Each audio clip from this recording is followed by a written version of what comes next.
بسم الله الرحمن الرحيم الحمد لله وكفى وسلام على عباده الذين اصطفى أما بعد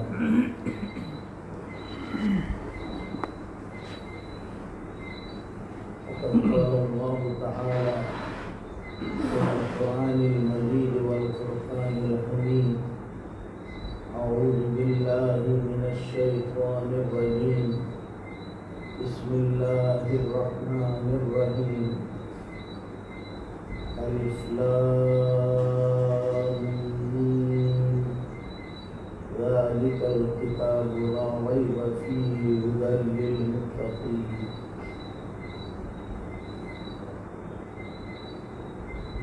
قال رسول الله صلى الله عليه وسلم الآية ومن يرد الله أن يشرح صدره ومن يرد الله أن يهديه يشرح صدره للإسلام فقال إن النور إذا دخل الصدر انفسخ فقيل هل لتلك من علم يا رسول الله فقال صلى الله عليه وسلم التجافي من دار الغرور والإنابة إلى دار الخلود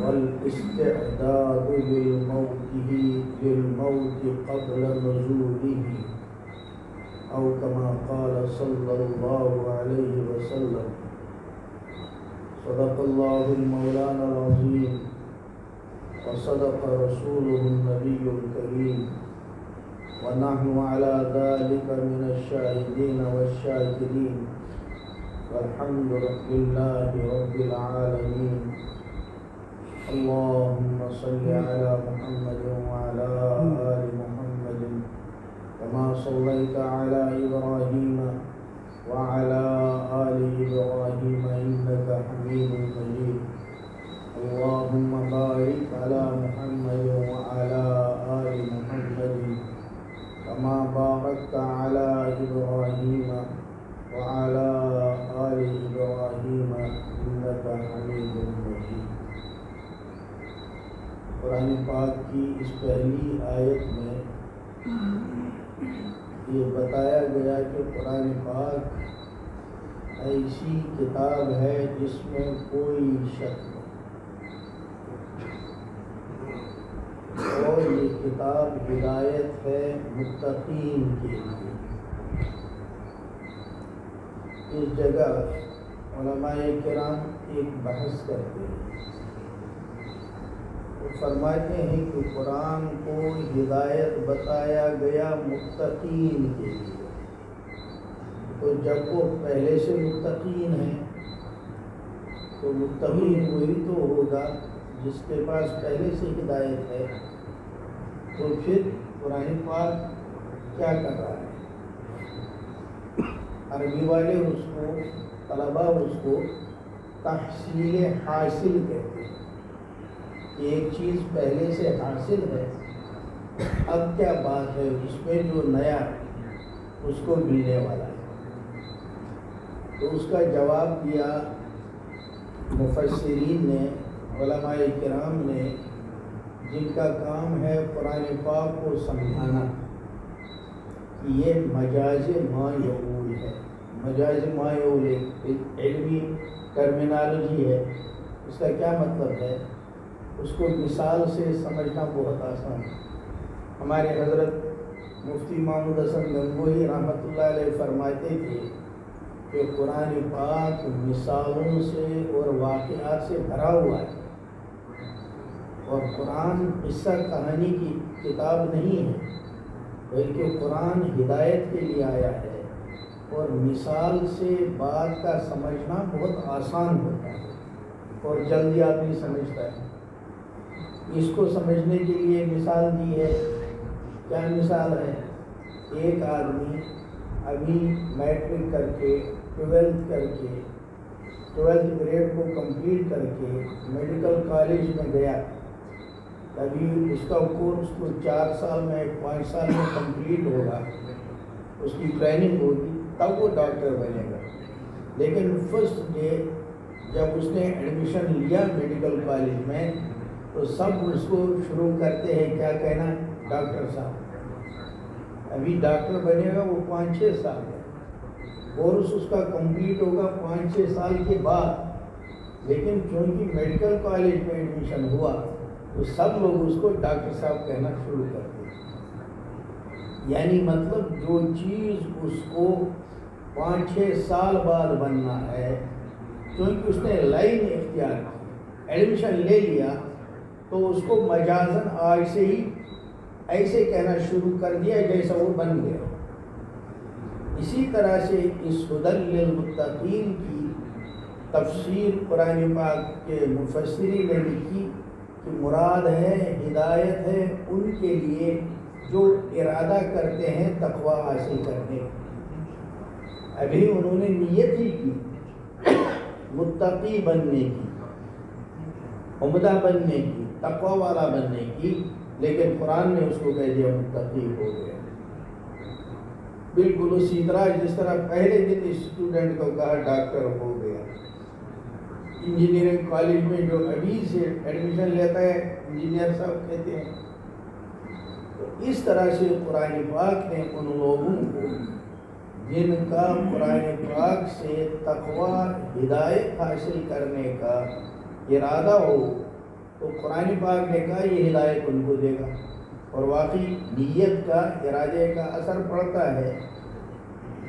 بہت سے لوگوں نے قرآن پاک اس نیت سے پڑھا، ہم دیکھیں گے اس میں کس کس چیز پر ہم اعتراض کریں گے، تو انہوں نے قرآن پاک پڑھا مگر ان کو ہدایت نہیں ملی، بلکہ پھر انہوں نے لسٹ تیار کر کے کورٹ کو دی، دیکھو قرآن پاک یہ سکھا رہا، یہ سکھا رہا، یہ سکھا رہا، یہ تو الیاذ باللہ گڑبڑ ہے۔ تو ان کی نیت میں فساد تھا، ان کی نیت صحیح نہیں تھی، تو اس لیے قرآن نے ان کو ہدایت نہیں دی۔ اس لیے قرآن پاک نے کہا یہ پکی کتاب ہے، اس میں شک نہیں ہے، مگر یہ ہدایت دے گا ان لوگوں کو جو اس قرآن میں ہدایت کا ارادہ کرتے ہیں، متقی بننے کا تقوی۔ اور ظاہر سی بات ہے اس کے لیے سب سے پہلی شرط کیا ہے، پہلی بنیاد کیا ہے کہ آدمی کے دل میں ایمان ہوگا، اس کے بعد ہر چیز اپنا اثر دکھائے۔ اس لیے قرآن پاک نے آگے جا کر پھر ایمان کی مثال دی ہے، ایسا جیسے کوئی درخت کا بیج ڈالتے ہیں تو درخت پیدا ہوتا ہے، درخت اوپر آئے گا، درخت بنے گا، اس کی جڑ بنے گی، اس کا تنا بنے گا، پھر اس کی برانچز نکلیں گی، برانچز پر لیوز آئیں گے، لیوز پر فلاورز آئیں گے، فلاور آنے کے بعد اس کے اوپر فروٹ آئے گا۔ ایسی مثال دے دی قرآن پاک نے، کہا مثل کلمۃ طیبۃ کشجرۃ طیبۃ اصلها ثابت وفرعها فی السماء۔ یہ ایسا درخت ہے، ایمان کا درخت، کلمہ طیبہ کا درخت، جس کی جڑیں بہت مضبوط ہیں اور اس کی شاخیں بڑے ہونے کے باوجود آسمان تک پہنچ۔ اور یہ جو آیت ہے جو میں نے حدیث آپ کے سامنے تلاوت کی، اس میں صحابی نے فرمایا کہ نبی کریم صلی اللہ علیہ وسلم نے ارشاد فرمایا قرآن پاک کی اس آیت کو، فَمَن يُرِدِ اللَّهُ أَن يَهْدِيَهُ يَشْرَحْ صَدْرَهُ لِلْإِسْلَامِ۔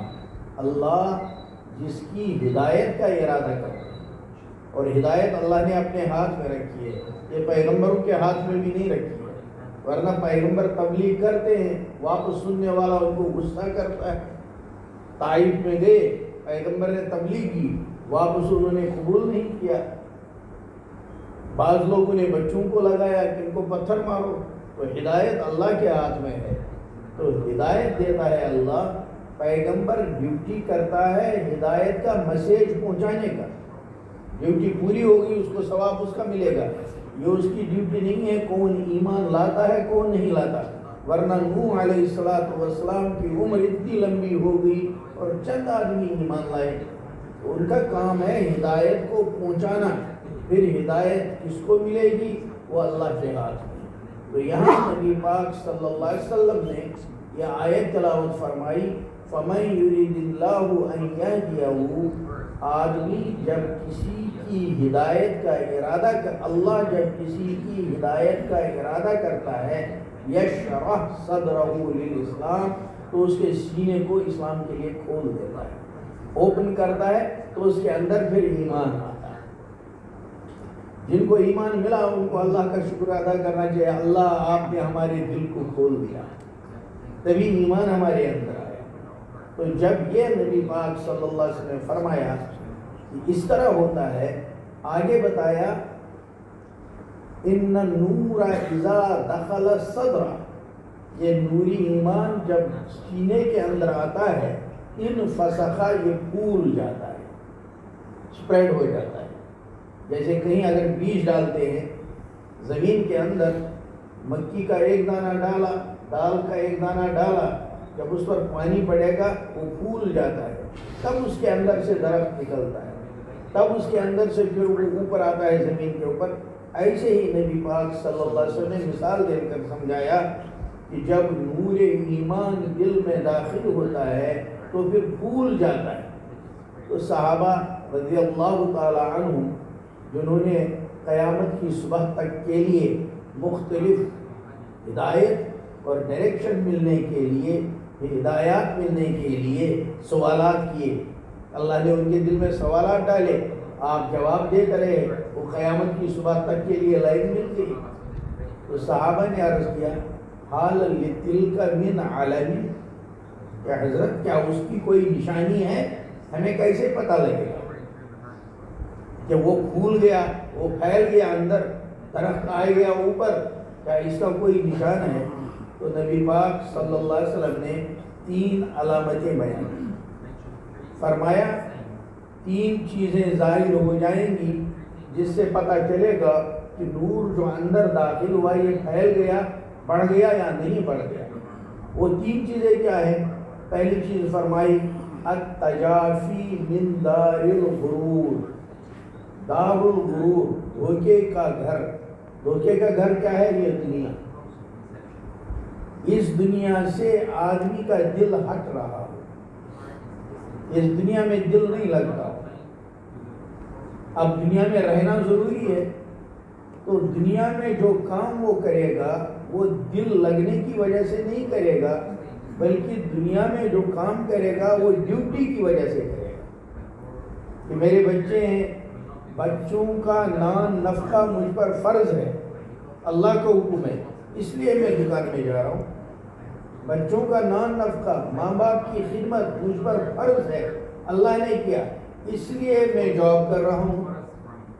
اگر یہ نہیں کروں گا تو ماں باپ کی خدمت نہیں کر سکوں گا، اللہ کا حکم ہے. اگر یہ نہیں کروں گا تو بچوں کی خدمت نہیں کر سکوں گا، یہ اللہ کا حکم ہے. اگر نہیں کروں گا یہ تو مسجد نہیں بنا سکوں گا، خیرات نہیں کر سکوں گا، زکوٰۃ نہیں دے سکوں گا، حج نہیں کر سکوں گا. یہ اسلام کے احکام ہے. تو میں جاب کر رہا ہوں تو اللہ کا حکم پورا کرنے کے لیے، میں جاب کر رہا ہوں اللہ کے دین میں خرچ کرنے کے لیے، میں جاب کر رہا ہوں اپنے بچوں کو نان نفقہ ادا کرنے کے لیے، میں بزنس کر رہا ہوں تو اپنے ماں باپ کی خدمت کے لیے، 4 پیسہ کمانے کے لیے. تو ایک دم انٹینشن دوسرا ہو گیا، مال کی طرف اس کی توجہ نہیں. حضرت مولانا عمر صاحب پالنپوری رحمۃ اللہ علیہ بھی مثال فرما دیجیے کہ یہ ایسا ہے جیسے کشتی پانی کے اندر چلے گی.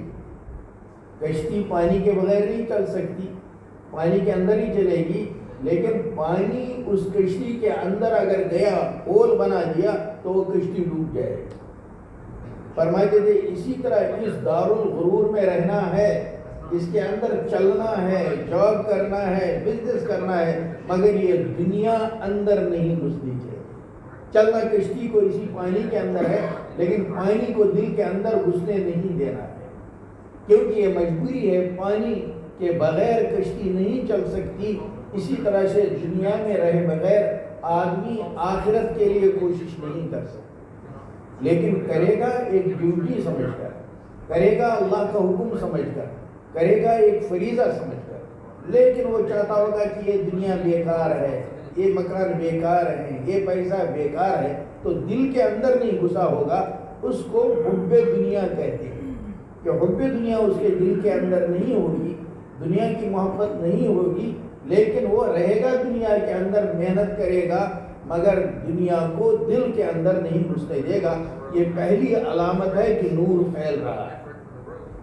دوسری علامت فرمائی وَالْإِنَابَةُ إِلَى دَارِ الْخُلُودِ، ہمیشہ رہنے والی جو دنیا ہے یعنی آخرت، ہمیشہ رہنے والی اس دنیا کی طرف اس کو توجہ ہو رہی ہے.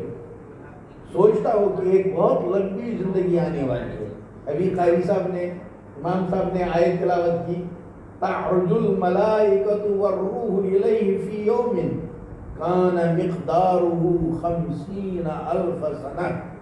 وہ زندگی جو آنے والی ہے، آنے والی زندگی، اس کا ایک دن، فی یوم، وہاں کا ایک دن اس دنیا سے جب ہم ناپیں گے، کان مقدارہ 50,000 سنہ، وہاں کا ایک دن یہاں کے 50,000 ایئرز کے برابر ہوگا.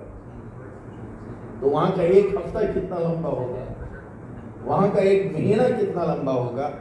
اور یہ ہمیں تجربہ ہے، سائنس کا کام ہے ایکسپیریمنٹ. اور ہم ایکسپیریمنٹ کیا، ادھر تھیوری دی، ایکسپیریمنٹ کیا. ہم جب دیکھتے ہیں تو واقعی ہماری ہر نئی زندگی پرانی زندگی سے لمبی ہے. ایک زمانہ تھا جب ہم نطفہ کی شکل میں، خون کی شکل کے میں باپ کی رگوں میں تھے. وہ پیریڈ چھوٹا تھا، کچھ دنوں کھانا تھے ہم، کچھ دنوں کے بعد کھانا ہضم ہوا تو خون بنے، خون کے بعد نطفہ بنا. تو یہ سب پیریڈ جلدی جلدی چینج ہوئے. لیکن وہاں سے نکل کر جب ہم ماں کے پیٹ میں پہنچے، وہاں ہم تھوڑے پیریڈ کے لیے نہیں رہے، ڈیز کے لیے نہیں رہے، بلکہ 9 منتھس. 9 منتھس کتنے دن ہو گئے، وہ تو اتنا لمبا تھا. اور جب اس پیریڈ سے نکلے، 9 منتھس کے پیریڈ سے پھر آگے اس دنیا میں، تو اس دنیا میں اگر کسی کو 50 سال ملے، وہ کتنے منتھس ہوں گے، وہ تو اس سے لمبا ہو گیا. اور پھر اس دنیا کے پیٹ سے نکل کر جب قبر میں پیٹ میں جائیں گے تو وہ کتنے ایئرز، وہ تو اس سے بہت لمبا ہے. جیسے ان ڈیز سے ہم ماں کے پیٹ کے پیریڈ کو نہیں ناپ سکتے، بہت ٹائم لگے گا، کیلکولیٹر لینا پڑے گا. اسی طرح سے ماں کے پیٹ میں کتنے منتھس رہے، اس کو اس دنیا کے ایئر سے حساب کرنے کے لیے لے لو کیلکولیٹر، تب پتہ چلے گا. اسی طرح اس دنیا کے پیٹ سے نکل کر جب ہم جائیں گے عالم برزخ کے پیٹ میں، قبر کے پیٹ میں، تو اس دنیا کی عمر میں اس میں بہت ڈفرنس ہوگا. اس میں بھی ہمیشہ نہیں رہنا ہے. اور عالم برزخ، حضرت محمد صاحب پالن پوری علیہ رحمت سمجھاتے تھے، فرماتے تھے دیکھو عالم برزخ جنت نہیں ہے، عالم برزخ جہنم نہیں ہے. کچھ لوگوں کے لیے قبر جنت ہے، کچھ لوگوں کے لیے قبر جہنم ہے. فرماتے تھے لیکن وہاں کا سسٹم الگ ہے. اس لیے کہتے تھے کہ اگر قبر کی حور وہ جنت کی حور نہیں ہے، وہ ٹیمپریری پیریڈ ہے، ٹرانزٹ ہے. ٹیمپریری پیریڈ میں، ٹرانزٹ میں جو آپ کا خادم ہے وہ حور ہے جنت کی. فرمایا حدیث میں نبی کریم صلی اللہ علیہ وسلم نے، وہ حور اگر پوری انگلی نہیں، ایک حصہ انگلی کا اس دنیا میں ظاہر کرے گی تو اس میں اتنی لائٹ اور نور ہے کہ آفتاب کی لائٹ کم پڑ جائے. اور فرماتے تھے وہاں کا جو سانپ ہے سینے قبر کا، اس کے اندر اتنا زہر ہے. وہ جو ہیروشیما اور ناگاساکی پر ایٹم بم گرا، اس نے تو تھوڑا ایریا ڈسٹرب کیا، لیکن قبر کا جو سانپ ہے اس کے بارے میں نبی کریم صلی اللہ علیہ وسلم نے فرمایا کہ اگر وہ ایک سانس کاربن ڈائی آکسائڈ باہر چھوڑے گا، ایک سانس، تو قیامت کی صبح تک پوری دنیا میں کہیں سبز گھاس نہیں اگے گی، اتنا زہر اس کے سانس میں. اور یہ بات نبی کریم صلی اللہ علیہ وسلم نے بیان فرمائی. لیکن وہ پیریڈ بھی ٹیمپریری ہے، وہ بھی ٹرانزٹ ہے، وہاں سے نکلے گا پھر قیامت کا دن ہے. اس کو فرمایا کہ وہاں کا ایک دن فی یوم کان مقدارہ 50,000 سنہ، وہاں کا ایک دن یہاں کے 50,000 سال کے برابر۔ اور پھر جو اس کے بعد زندگی ہوگی، جب فیصلہ ہوگا، اعمال نامہ دکھایا، سچوں کو، نیکوں کو، ایمان والوں کو دائیں ہاتھ میں مل گیا اعمال نامہ، دوسروں کو بائیں ہاتھ میں ملا، پھر جاؤ جنت میں، یہ جاؤ جہنم میں، تو وہ کتنی لمبی زندگی ہے؟ وہ ہے دار الخلود، ہمیشہ رہنے والی زندگی۔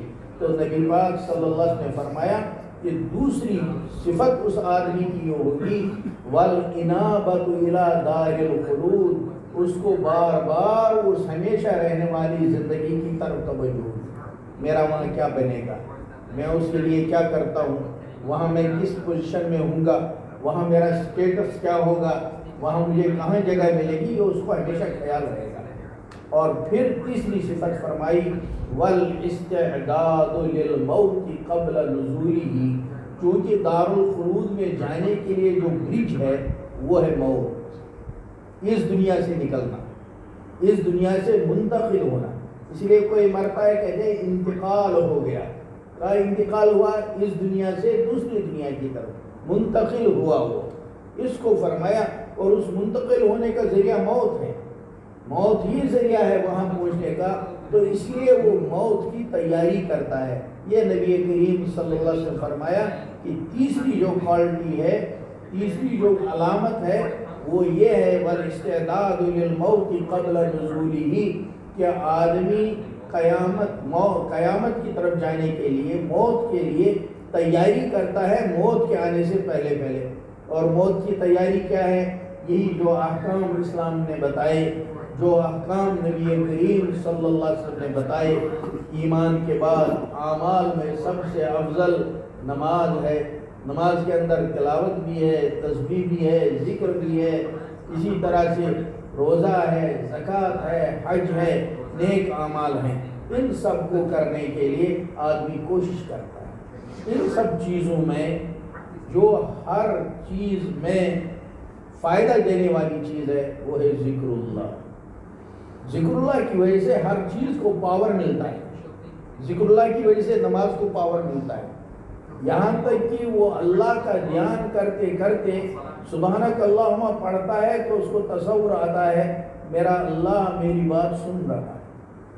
حضرت تھانوی رحمۃ اللہ علیہ نے جو چھوٹا رسالہ لکھا ہے تجوید کا، تو اس میں لکھا ہے قرآن پاک میں دل لگانے کا طریقہ، ٹاپک اوپر دیا ہے ٹائٹل، اس کے بعد نیچے لکھا ہے کہ ایک پریکٹس اس کی یہ ہے کہ آدمی تلاوت کے وقت یہ سوچے، جیسے گھر میں کسی نے کہا بڑے نے سناؤ بچے کیسا آج تم قرآن پڑھتے ہو، تو بچہ کیسے اچھا پڑھنے کی کوشش کرتا ہے، کہا اسی طرح تلاوت سے پہلے یہ سوچنا چاہیے کہ جیسے میرے اللہ نے کہا میرے بندے ذرا قرآن سناؤ، تو یہ تصور کر کے کہ اللہ نے کہا اور میں اللہ کو سنا رہا ہوں، وہ کیسا پڑھے گا؟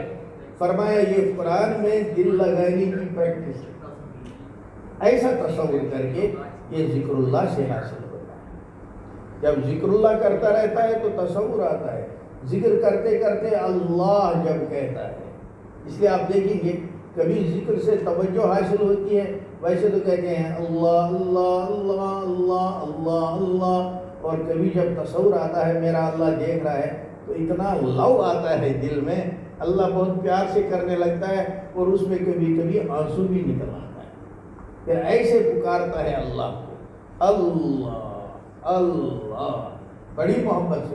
تو دو ہی شکلیں اس لیے کہا، ذکر میں آدمی اللہ کو یاد کرے گا تو یا تو سویٹ وائس سے کرے گا، بہت ہی اس کو پیار آ گیا، میرا اللہ کتنا اچھا اللہ، کتنا پیارا اللہ، کیسا اس نے مجھ کو بنایا، کتنی اچھی مجھے صلاحیت دی، دماغ ایسا دیا یاد کروں تو پورا قرآن حفظ ہو جائے، ایسا دیا کہ فزکس کیمسٹری بایولوجی کے سارے فارمولا یاد ہو جائیں، کیا کیا میں کرتا ہوں، اللہ نے ایسا دماغ مجھے دیا، اللہ نے اتنا خوبصورت مجھے بنایا، جو مجھے دیکھتا ہے وہ مجھ سے پیار کرتا ہے، جو مجھے دیکھتا ہے وہ مجھے اچھا سمجھتا ہے، ایسا اللہ نے بنایا، تو اللہ سے محبت کرتا ہے، پھر کرتا ہے بہت پیار سے اللہ اللہ سویٹ وائس سے، اور کبھی اپنے گناہوں کو دیکھتا ہے، پھر ایسے جیسے بچہ اپنی ماں کو پکڑتا ہے، پھر رو کر ماں ماں پکارتا ہے، اسی طرح اللہ کو پکارتا ہے، اللہ آپ نے مجھے سب کچھ دیا لیکن میں نے آپ کو پہچانا نہیں، میں نے آپ کی فرما برداری نہیں کی، تو پھر اللہ کہتا ہے ایسے ویپنگ کرائم ایسے کرتا ہے، پھر اللہ ٹھنڈی آہ نکالتا ہے۔ تو یہ اثر پھر قلب میں آتا ہے، جب اس ترتیب سے آدمی ذکر کرتا ہے تو پاور بڑھتا ہے، دل کا پاور بڑھتا ہے۔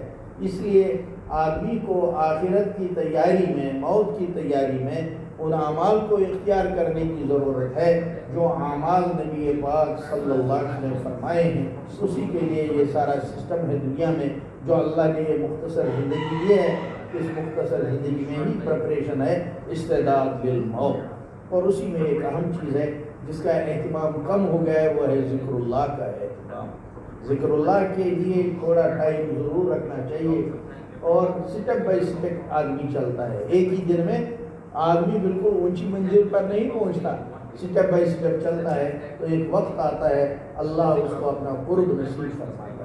اللہ ہمیں بھی آخرت کی تیاری نصیب فرمائے اور اپنی محبت عطا فرمائے اور اپنا قرب نصیب فرمائے۔ وآخر دعوانا ان الحمد للہ رب العالمین۔